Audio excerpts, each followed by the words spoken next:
In answer to your summons, I, Brian Boru, High King of Ireland and Saber servant, have come. Be glad and give tribute, my master.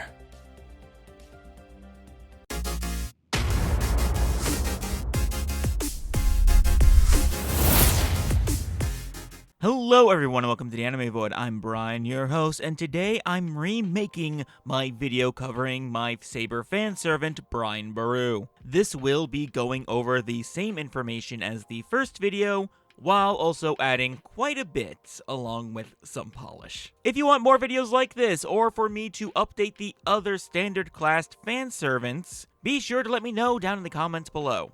As before, the art is done by the wonderful Sabina, who I always love working with, and I'm continuing to work with, and you can find her links down in the description. And a new thank you to voiceofzai for providing the new voice of Brian Boru, and doing worlds better than I did. His links are also in the description. And without further ado, let's get into this. Brian Boru, High King of Ireland, crowned in 1002, said to be the last great and true High King. He is a man of great resolve and a hero to the Emerald Isle. His legacy remains strong to this day. In my original video for this servant, I stated that pretty much all accounts of him are historical, with nothing fantastical. Turns out I just didn't dig deep enough, because there are some, such as that of the Puka. The Puka is a rather powerful trickster fairy from Irish folklore, known for mischief and shapeshifting. Brian Boru is said to have tamed this creature while it's in the form of a horse, using 3 hairs from its tail as a bridle, riding it until it wore out and submitted itself to the High King. And yes, that does mean that Brian Boru can qualify as a rider, and has riding EX as a saber for taming a phantasmal. But overall, things like this is what I think makes Brian Boru a very powerful servant. He is hard-rooted in history, and his fantastical feats are wild, though few as they may be. And in the Fate universe, I'm going with the version of his death where he died in armed combat despite being 73 during the Battle of Clontroff. God, I hope that's how you pronounce that. I don't even know, but still, the man is a beast. Still, a beast is nothing without his abilities, so let's go over those. The first skill is due for a rank up, but let's go over the initial version first. Golden Rule Tribute. As High King, lesser kings were subjugated to him and paid him tribute. As a servant, this increases his NP gauge and allows him to randomly take a buff from another king, be they ally or enemy, and apply that buff to himself.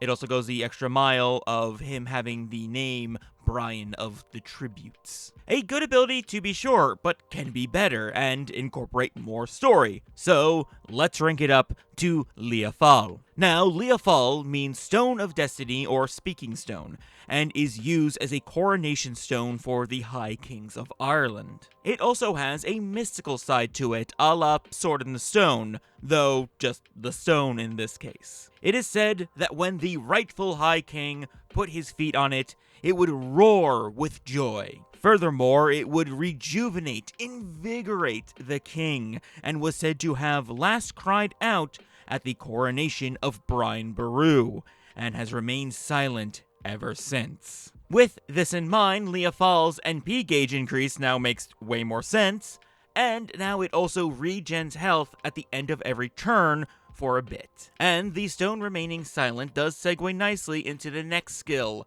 the Last Great High King.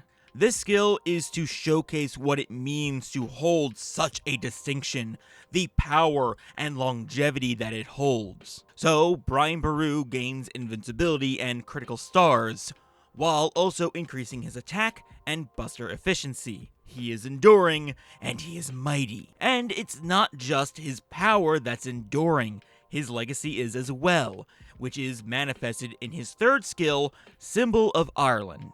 With this, all Irish allies on the field get increased attack, crit damage, and NP damage. Overall, this skill is an oversimplification of what it actually is. Brian Boru is so prevalent to Irish history and Irish culture. Hell, his harp is even the symbol of the currency and Guinness. So I wanted the heroic spirit version of him to basically represent Ireland itself. He is unhindered by the normal debuff servants have from not having the home field advantage, because he is Brian Boru, High King of Ireland. If he is in a place, then that place must be Ireland. The two are that intertwined conceptually, and being near him, any servant hailing from Ireland will gain their home field advantage. And at this point, I'm just kind of realizing that I did a nice domino effect with these skills as they seamlessly lead into each other, because that does lead into his noble phantasm, Erego Brach, Ireland till the end of time. It's an AoE Buster Noble Phantasm that deals significant defense-ignoring damage to all enemies. The overcharge being that it deals extra damage if there's a different Irish ally on the field. With Brian Boru being so linked to Ireland conceptually as a servant, his Noble Phantasm gives him access to all of its history. He summons heroes from before and after his time to fight as an army under his command, temporarily though it may be. To face Brian Boru is to face an entire nation, and as the name he adopted for the name of his Noble Phantasm suggests, this nation will last until the end of time. But well, a great servant, a powerful servant, is all well and good. But what really is a servant without a master?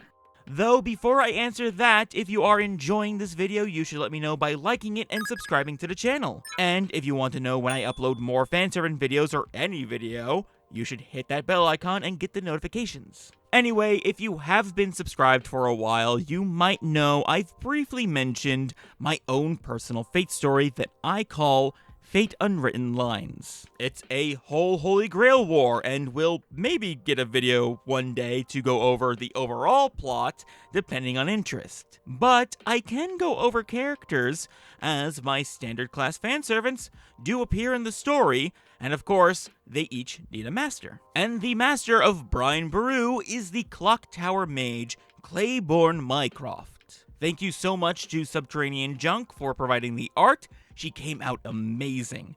Link to them in the description below. But yes, I went with the patented Nasu naming convention that brought us the likes of Waver Velvet for her name. I think it fits that sweet spot of there's no way someone could have this name, and it's kind of plausible someone could have this name. Her family's magecraft specializes in astral projection, displacing one's soul from the body. This would definitely be a logical approach to reach the root, but as it stands, through this magecraft, the soul and the body are still intrinsically linked, and the entire soul cannot go too far from the body. So much work is still needed before it can reach its goal. Though, for now, it works wonders for espionage and very specialized combat to bypass physical defenses. For the character herself, she is the newly appointed head of the Mycroft family, with her father having very recently passed away. She has to deal with the connections that were left behind, as the family magecraft is in high demand, but also the scorn, as the most secretive of mage families don't take kindly to those who deal in stealing those secrets. The Mycroft family is therefore spun tightly within a political web, with many allies and foes alike that could potentially start an entire faction war in Clock Tower if the scales get tipped too low in either direction. Clayborne doesn't actually fit this mindset, though.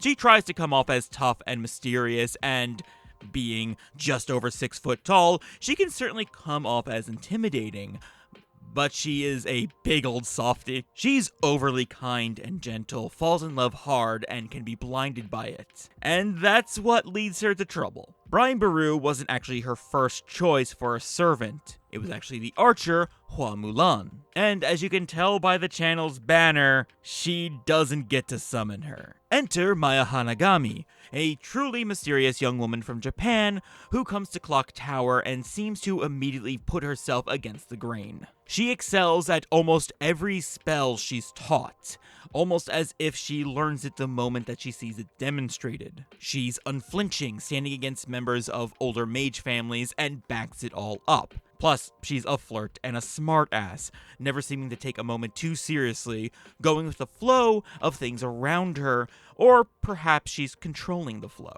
This is partly how Maya is seen by Claiborne.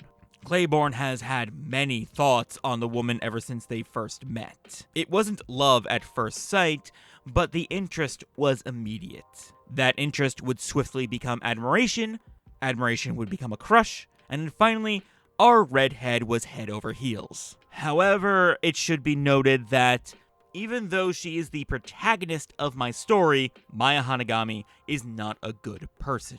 She is conniving, shrewd, and manipulative. She is certainly attracted to Claiborne, but she has her own goals, and the Mycroft family can assist her in them. She was more than happy to play into Claiborne's affections to get everything that she wanted. The only complication was that she didn't expect to fall in love with Claiborne as well.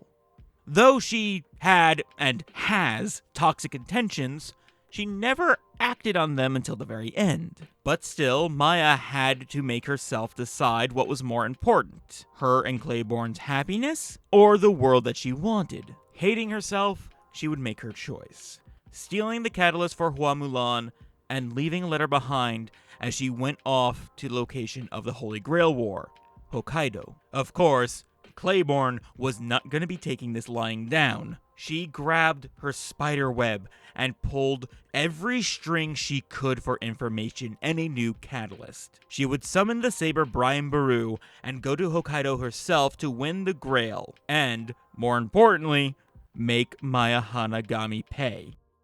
And with that, that is my update for the Saber Brian Boru and the introduction to his master, Claiborne Mycroft. I'm still on the fence of updating the rest of the standard class fan servants, but if you want me to give them this treatment and introduce their masters, let me know. Also, as an aside, the original Brian Boru video is unlisted.